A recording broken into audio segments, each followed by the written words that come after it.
Salam sejahtera, terima kasih kerana bersama dengan saya di Nazilin Unity Channel. Selepas pendedahan, rakan sepenjara Najib berkaitan dengan kononnya wujud layanan sangat istimewa kepada Najib di penjara. Pendedahan itu dengan cepat tersebar dan dengan cepat juga telah dijawab oleh orang yang berkuasa di penjara, iaitu Ketua Penjara KP Penjara. Saudara-saudara sekalian, akhirnya KP Penjara menjawab semua banduan ikut SOP, termasuklah Najib. Jadi spekulasi yang mengatakan Najib seolah-olah macam terima layanan istimewa adalah mungkin salah faham, salah mengerti apabila KP Penjara sendiri nyatakan semua banduan ikut SOP termasuk Najib. Semua individu yang menjalani hukuman penjara diuruskan mengikut peraturan dan prosedur operasi standard SOP yang ditetapkan.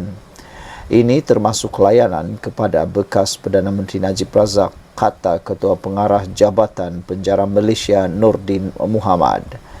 Sesiapa sahaja yang menerima hukuman dilayan sama mengikut peraturan ditetapkan, katanya. Ini termasuklah kepada Najib yang sedang menerima hukuman di penjara Kajang. Beliau tetap tertakluk kepada peraturan dan Akta Penjara 1995, katanya yang dipetik oleh Sinar Harian hari ini. Semalam penceramah Wan Ji Wan Hussein yang baru saja menghabiskan hukuman penjara di sana memberitahu Malaysia kini bahawa Najib mendapat layanan sangat istimewa. Saya biasa nampak dia tak pakai baju banduan macam kita yang lain. Dia pakai biasa sahaja macam duduk di rumah, katanya. Bukan pakai suit, tak adalah pakai suit, katanya. Maksudnya dia pakai macam duduk di rumah. Saya di situ pakai baju banduan. Memang dia istimewa sangat. Bukan sekadar istimewa, tapi sangat istimewa, katanya semasa wawancara pada 25 Mac lalu. Wan Ji turut memberitahu bahawa blok Najib juga ditempatkan di blok istimewa, sekaligus menolak spekulasi bahawa Najib sebenarnya tidak menjalani hukuman di penjara Kajang. Wan Ji yang dibebaskan sepenuhnya pada 22 Mac lalu setelah beberapa bulan menjalani hukuman penjara ikutan sabitan kes hasutan yang dikaitkan dengan Sultan Selangor pada 2014. Sebelum ini telah pun keluar penjara pada 1 Januari lalu melalui program pembebasan banduan secara berlesen PBSL. Mengulas lanjut, Nordin berkata pihaknya tidak akan berkompromi jika terdapat pegawai atau anggota yang melanggar peraturan dan tindakan tegas akan diambil sekiranya ada yang memberi layanan istimewa kepada mana-mana banduan, katanya. Soal ini kami di pihak penjara sama sekali tidak akan berkompromi. Asas undang-undang kami sentiasa junjung tinggi, katanya lagi. Najib dijatuhkan hukuman 12 tahun penjara dan denda 210 juta selepas disabitkan bersalah atas 7 pertuduhan pecah amanah, salah guna kuasa dan pengubahan wang haram, membabitkan RM42 juta ringgit, dana bekas anak syarikat 1MDB SRC International Sendirian Berhad. Pada 2 Februari lalu, Lembaga Pengampunan memberi pengampunan mengurangkan hukuman tersebut pada penjara 6 tahun dan denda 50 juta. Dengan itu, Najib dijangka akan dibebaskan pada Ogos 2028. Bagaimanapun dia boleh dibebaskan lebih awal atas kelakuan baik pada Ogos 2026 selepas menjalani 2/3 dari tempoh hukuman penjara. Sementara itu, Parti Ikatan Demokratik Malaysia Muda menggesa Kementerian Dalam Negeri untuk segera memberikan penjelasan mengenai dakwaan Wan Ji itu. Dalam satu kenyataan hari ini, Muda mempersoalkan cara kerajaan pimpinan Perdana Menteri Anwar Ibrahim melayan kes jenayah berprofil tinggi yang berkaitan dengan bekas pemimpin parti komponen kerajaan. Jika ya, maka benarlah dimaksudkan Menteri Keselamatan Dalam Negeri Saifuddin Nasution Ismail mengenai UMNO merupakan partners in struggle. Antara contoh UMNO ini, partners in struggle, yang perlu diberi layanan istimewa adalah kes Presiden Parti itu Ahmad Zahid Hamid yang diberikan DNAA. Zahid masih timbalan Perdana Menteri buat masa ini, malah sehingga hari ini masih tidak ada sebarang kenyataan dibuat untuk mendakwa semula Zahid oleh Jabatan Peguam Negara. Absolute Citron menulis dalam ruangan komen, mungkin kamu benar, tapi rata-rata rakyat tidak percaya termasuk penyokong Tegar. Bosku, kata beliau lagi. Halim Negarawan kata, betul kan? KP Nordin, kau tak tahu apa, katanya. Kamu biasa terang-terang, katanya. Sekian dulu untuk kali ini. Jangan lupa tinggalkan komen Anda, tekan butang subscribe. Kita jumpa lagi. Bye-bye. Salam sejahtera, terima kasih kerana bersama dengan saya di Nazilin Unity Channel. Inilah pendedahan yang paling menarik dan paling panas malam ini. Ianya berkaitan dengan ketirisan akibat penyeludupan di kargo KLIA mencecah 2 bilion ringgit. Wow, ini satu pendedahan paling luar biasa oleh SPRM. Tidak hairanlah negara kita dengan pimpinan Datuk Seri Anwar Ibrahim telah melonjak. Indeks kita telah pun dari segi peratusan indeks rasuah di Malaysia, kita kini dalam keadaan yang sangat terbaik apabila negara kita menunjukkan indeks yang sangat-sangat memberangsangkan. Apabila kadar jenayah rasuah makin berkurang, tangkapan rasuah makin bertambah, maafkan saya, bahkan pertuduhan-pertuduhan pensabitan berkaitan rasuah juga semakin bagus. Ini menunjukkan negara kita memang benar-benar memerangi rasuah. Baru 1 tahun Anwar Ibrahim menjadi Perdana Menteri, kita sudah dengar, melihat betapa jerung-jerung besar mula ditangkap, mula diheret ke mahkamah kerana pelbagai kesalahan membabitkan SPRM. SPRM berkata setakat ini seramai 32 anggota penguatkuasa kastam dan 27 individu serta pemilik syarikat ditahan menerusi Ops Samba 2.0. Suruhanjaya Pencegahan Rasuah Malaysia SPRM mendedahkan jumlah ketirisan akibat kegiatan sindiket penyeludupan membabitkan beberapa anggota Jabatan Kastam Diraja Malaysia di kargo lapangan terbang antarabangsa Kuala Lumpur KLIA Sepang mencecah 2 bilion ringgit Malaysia bagi tempoh 3 tahun lepas. Ketua Pesuruhjaya SPRM Azam Baki berkata, setakat ini seramai 34 orang anggota penguatkuasa dan 27 individu serta pemilik syarikat ditahan menerusi Ops Samba 2.0 kerana melindungi dan memudahkan aktiviti penyeludupan sindiket itu. Beliau berkata anggota dan pegawai penguatkuasa berusia 30 hingga 50 tahun ditahan selepas dipercayai menerima wang rasuah lebih RM4.7 juta daripada sindiket bagi memudahkan kegiatan penyeludupan tembakau kunyah, rokok, arak, produk kesihatan dan alat ganti kenderaan.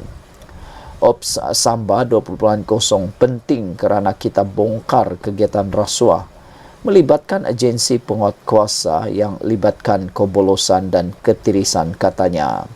Perkara ini jangka berlaku begitu lama, ia dikesan sejak 2017 hingga baru-baru ini. Kerugian kerajaan Malaysia untuk tempoh 3 tahun kerana sindiket ini adalah RM1.5 bilion hingga 2 bilion ringgit, iaitu kutipan cukai tiris, katanya dalam sidang media di sini hari ini.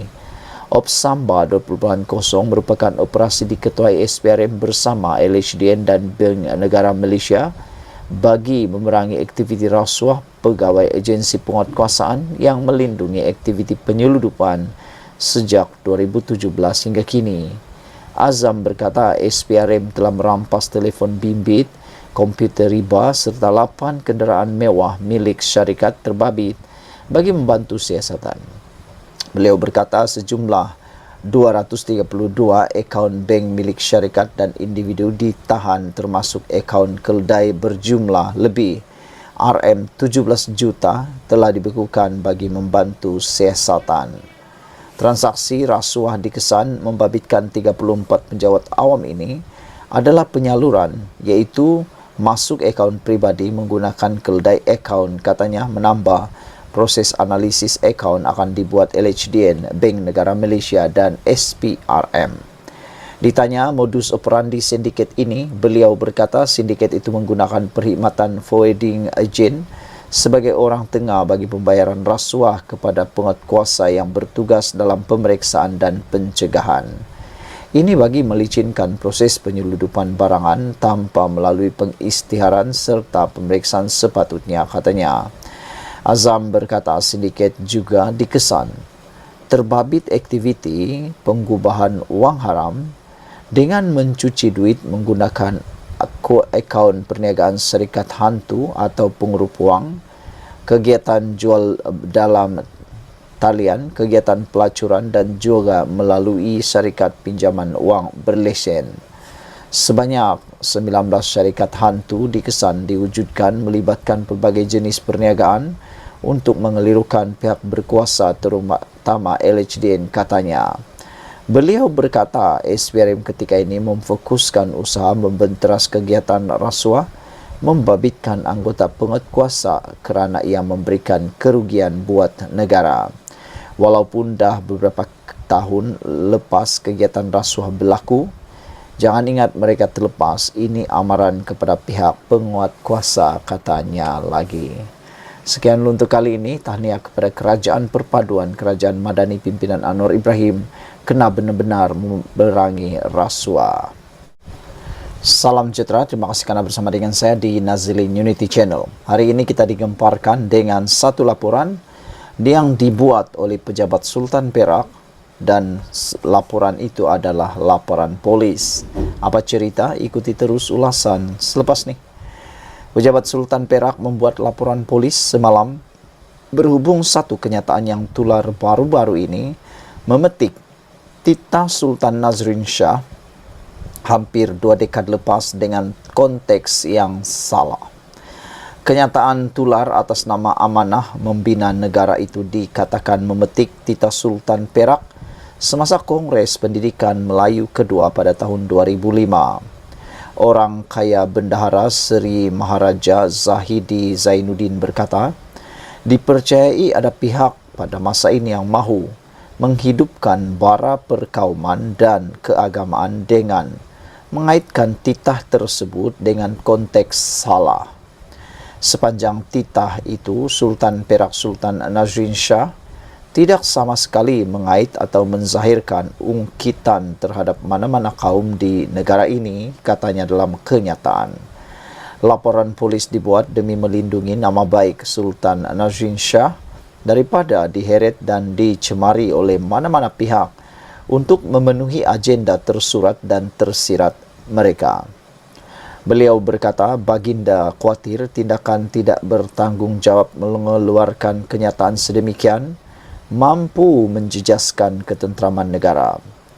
Dalam pada itu, Sultan Nazrin Shah turut menyuarakan kebimbangan tercetusnya api perkauman berikutan kejadian bom petrol dilempar ke cawangan Kekemat di Bidor Perak pada Selasa lepas.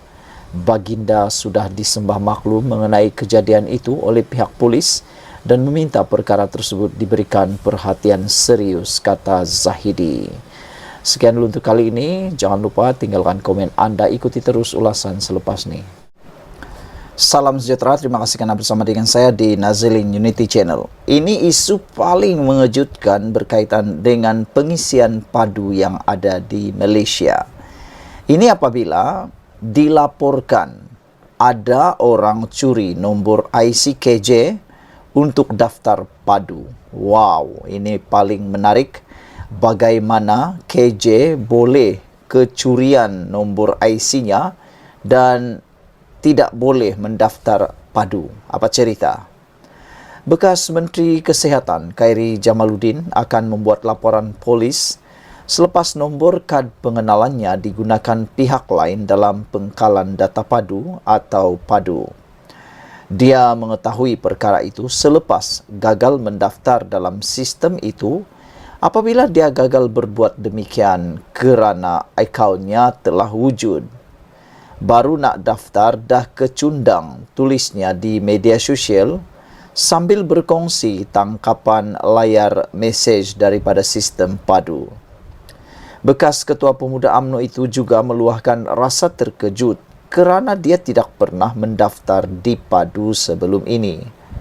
Dia bagaimanapun kemudian berkongsi maklumat bahawa isu itu telah selesai dan padu berjaya set semula log masuk untuk nombor kad pengenalannya. Ada orang daftar guna nombor kad pengenalan saya, kata KJ. Agak-agak siapalah yang mencuri nombor kad pengenalan KJ.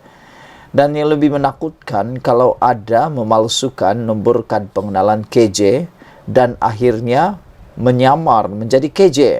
Itu tidaklah mustahil. Kerana mungkin orang itu telah mempunyai nombor IC KJ sejak sekian lama. Kita pun tak tahu, harap-harap siasatan segera dapat dilakukan selepas KJ membuat laporan polis. Kata KJ, ada orang daftar guna nombor kad pengenalan saya. Identitinya didedahkan di atas talian. Yang tindakan itu saya tidak pasti bagus atau tidak, kata KJ. Dua kesilapan tidak menjadikan sesuatu itu benar. Perkara yang betul untuk dilakukan ialah lapor polis berkaitan kecurian identiti yang saya akan buat.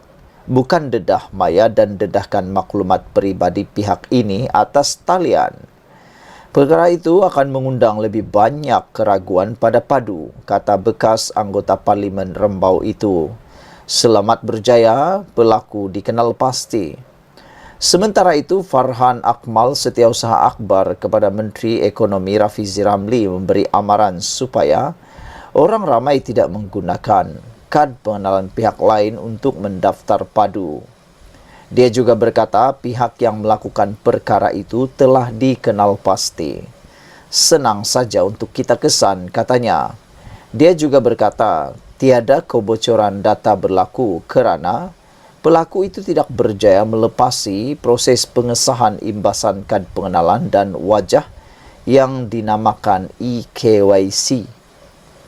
Kepada pihak itu, selamat berjaya, tulis Farhan. Terdahulu, Perdana Menteri Anwar Ibrahim berkata, Rafizi telah diminta menjelaskan isu berkaitan pendaftaran padu pada Kabinet minggu ini. Anwar berkata penjelasan perlu dibuat susulan kebimbangan Premier Sarawak, Abang Johari Tun Openg terhadap sistem itu. Saudara-saudara sekalian, itulah dia. Identitas yang telah dikenal pasti mencuri nombor IC KJ.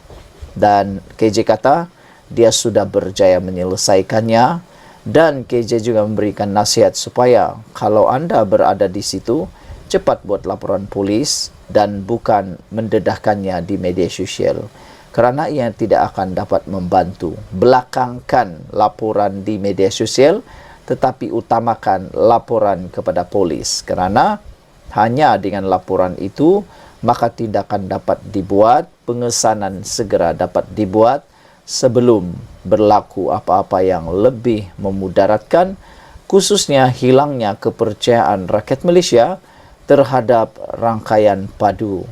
Semoga dengan nasihat dan juga kejadian teladan daripada KJ ini, ia akan menjadikan rakyat Malaysia akan lebih percaya mengisi padu. Sekian dulu untuk kali ini. Jangan lupa tinggalkan komen anda, tekan butang subscribe. Kita jumpa lagi. Bye-bye. Selamat petang, salam sejahtera. Terima kasih kerana bersama dengan saya di Nazilin Unity Channel. Akhirnya, semua Perdana Menteri di Malaysia bersatu. Apa isunya? Ikuti terus ulasan kali ini. Tapi sebelum itu, jangan lupa tinggalkan komen anda, tekan butang subscribe. Saudara-saudara sekalian, rupa-rupanya semua Perdana Menteri yang pernah ada di Malaysia setuju isu subsidi bersasar. Ada ramai orang yang cuba menjadikan ianya bahan, menjadikan ianya satu pertikaian, kecaman, mengelirukan, putar belit, putar sana, putar sini. Tapi rupa-rupanya, siapa sangka semua Perdana Menteri setuju isu subsidi adalah perlu bersasar. Termasuklah Najib, Mahathir, Muhyiddin, Ismail Sabri Yaakob dan Anwar Ibrahim. Kelima-lima Perdana Menteri ini sebenarnya sama-sama bersetuju, bersatu hati bahawa subsidi bersasar itu perlu. Semua Perdana Menteri Malaysia bersetuju bahawa pelaksanaan dasar subsidi bersasar adalah untuk kebaikan rakyat. Sejak zaman pemerintahan Datuk Seri Najib Razak lagi, polisi mengenai subsidi bersasar disebut. Semasa membentangkan belanjawan pada tahun 2017, Najib berkata, dasar subsidi bersasar perlu menggantikan subsidi pukal. Menurutnya, dasar subsidi pukal jelas membebankan kewangan negara dan menggalakkan ketirisan. Era pentadbiran Tun Mahathir Mohamad sebagai Perdana Menteri kali kedua selepas pilihan raya umum ke-14 pada 2018, mekanisme subsidi bersasar juga ditekankan. Ketika itu, kerajaan memberi jaminan bahawa pelaksanaan subsidi petrol bersasar sampai kepada golongan yang layak. Seterusnya, Tan Sri Muhyiddin Yassin pula sepakat bahawa hanya golongan sasar iaitu mereka dalam kumpulan B40 dan B60 sahaja berhak menerima subsidi. Muhyiddin juga tahu pada masa ini semua pihak tanpa mengira status kaya atau miskin, warga asing atau tempatan menikmati subsidi yang sama. Malah, beliau sendiri pernah menyatakan bahawa kajian mendapati 50 hingga 51% daripada subsidi kerajaan digunakan oleh mereka dalam kategori orang berada ataupun orang kaya. Melangkah ke era pentadbiran Datuk Seri Ismail Sabri Yaakob, kerajaan ketika itu sedang mencari mekanisme terbaik untuk merangkas subsidi bersasar. Usaha tersebut, kata Ismail Sabri Yaakob, bagi memastikan rakyat yang berhak tidak tercicir atau tertinggal daripada menikmati subsidi itu. Sehubungan itu, tindakan pembangkang pada masa ini yang terus-menerus mempersoalkan pelaksanaan subsidi bersasar hanya permainan politik kepartian yang tidak menguntungkan rakyat. Ini termasuklah sindiran Mahal Dahni yang mengaitkan kenaikan harga barang juga tidak membantu kumpulan sasar yang benar-benar layak menerima bantuan dan subsidi mendapat manfaat. Dalam pembentangan belanjawan tahun 2024, Perdana Menteri yang juga Menteri Kewangan, Datuk Seri Anwar Ibrahim mengumumkan kerajaan akan melakukan penstrukturan semula subsidi pukal dan ke arah subsidi bersasar. Berbanding pentadbiran Perdana Menteri sebelum ini, buat kali pertama rakyat akan ditawarkan pemberian subsidi bersasar dalam bentuk pindahan tunai secara bulanan. Sebelum ini, subsidi kerajaan diserap terus ke dalam harga barangan yang dinikmati semua pengguna tanpa mengira tahap pendapatan serta status kerakyatan, termasuk rakyat asing. Melalui model pindahan tunai bulanan, rakyat dijangka menikmati seperti tambahan gaji bulanan antara RM300 hingga RM400 sebulan. Hal tersebut dapat dicapai melalui pangkalan data utama atau PADU yang membolehkan pelaksanaan reformasi bantuan sosial rakyat untuk jangka masa panjang. Saudara-saudara sekalian, itulah dia pendedahan dan juga kupasan yang paling menarik untuk kita semua. Jadi, bagi mereka yang belum mengisi PADU daripada kumpulan B40 dan juga M40, cepat-cepatlah mendaftar untuk mengelakkan anda daripada tidak menikmati bantuan daripada kerajaan yang seperti dicanangkan sebentar tadi, yaitu bantuan tunai untuk semua yang berkelayakan. Sekian dulu untuk kali ini. Jangan lupa tinggalkan komen Anda untuk isu pindahan tunai secara bulanan itu. Bagi saya, ini satu cara kerajaan yang amat-amat tepat. Kerana apabila pindahan tunai diberikan kepada rakyat terus ke dalam akaun, maka secara tidak langsung ianya tepat diperoleh untuk orang yang tepat.